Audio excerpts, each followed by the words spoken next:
ہے ہی، اخلاقیات ان کے ناولوں میں ہے، بعض پیچیدگیاں بھی ہیں،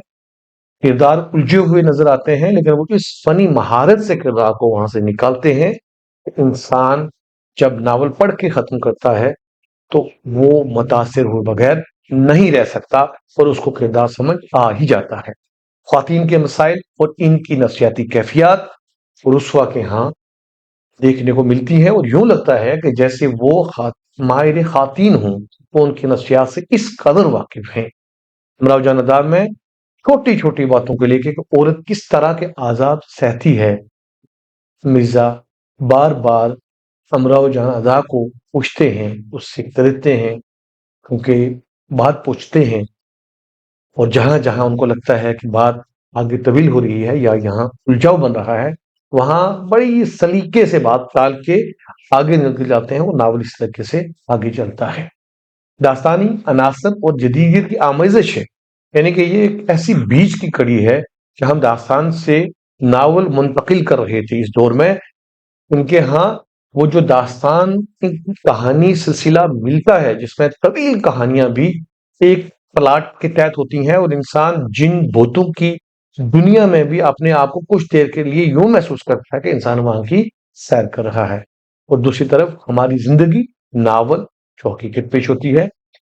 یہاں رسوا کے ہاں اس کی آمیزش نظر آتی ہے۔ امراؤ جان ادا جس کے حوالے سے میں بات کر رہا تھا، یہ ایک اردو کا شاہکار ناول ہے۔ لکھنؤ کی طوائفوں کی زندگی کی حقیقت پسندانہ عکاسی ہے۔ جو لکھنؤ میں اس وقت نوابی دور تھا، عیاشی کا دور تھا،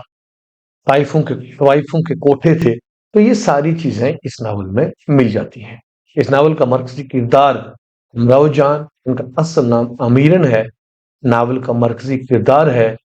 اور یہ زندگی کی دردناک کہانی ہے۔ ہر درد دل رکھنے والا انسان جب یہ ناول پڑھتا ہے یا اس ناول پہ بنی فلم دیکھتا ہے تو وہ سر پہ ہاتھ رکھ کے بیٹھ جاتا ہے۔ رسوا نے اتنا کمال کیا ہے کہ اس ناول میں اس نے ایک طوائف کا مرکزی کردار بنا دیا ہے، اور لکھنؤ کی پوری تہذیب اس کے ارد گرد گھومتی ہے۔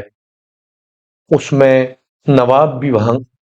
ارد گرد نظر آتے ہیں، امراء اور سلاطین بھی نظر آتے ہیں، عام چور چکتے اور ڈاکو بھی نظر آتے ہیں، شریف زادے بھی نظر آتے ہیں، مولوی بھی نظر آتے ہیں۔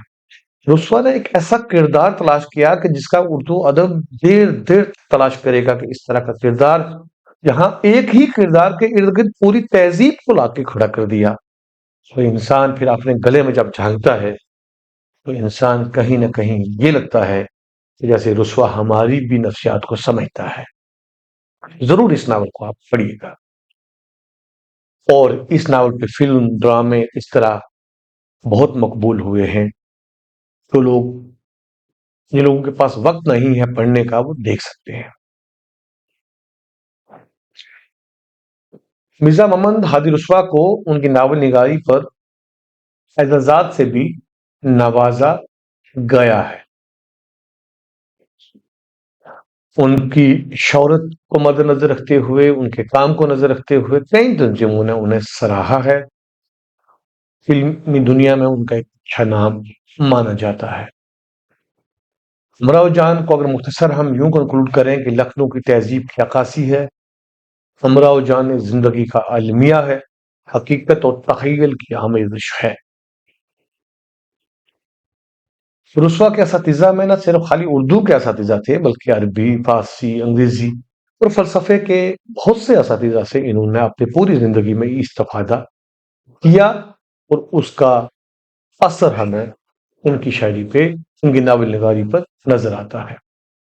مرزا ہادی رسوا کا اثر حقیقت نگاری کا فروغ انہی کی وجہ سے ہوا، اور اردو نثر میں جدیدیت اسلوب کی جو شمولیت ہوئی ہے وہ بھی ان کی نظر سے ہوئی ہے۔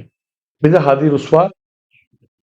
کا اس حوالے سے بہت دین ہے، کیونکہ آنے والے ناول نگاروں نے بھی ان کو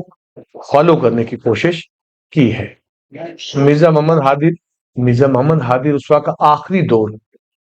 جو تھا وہ 1931 کے آس پاس تھا۔ علمی اور ادبی سرگرمیاں اس دور میں بھی انہوں نے جاری رکھی، اور اس طرح اردو کا ایک اہم ناول نگار اختتام کو پہنچتا ہے۔ یہ تھا مرزا محمد ہادی رسوا کے حوالے سے چند گزارشات۔